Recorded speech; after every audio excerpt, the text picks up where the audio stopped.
తాటిచెర్ల మోటు స్వస్థత గిరి పుణ్యక్షేత్రంలో good Friday వేడుకలు ఘనంగా నిర్వహణ. గుడ్ ఫ్రైడే సందర్భంగా తాటిచెర్ల మోటు స్వస్థత గిరి పుణ్యక్షేత్రంలో శిలువ మార్గం కార్యక్రమం భక్తి శ్రద్ధలతో నిర్వహించబడింది.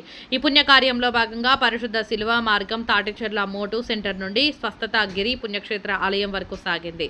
ఈ కార్యక్రమంలో church father reverend CH Balaraju ఆధ్యాత్మిక మార్గనిర్దేశనం అందించారు.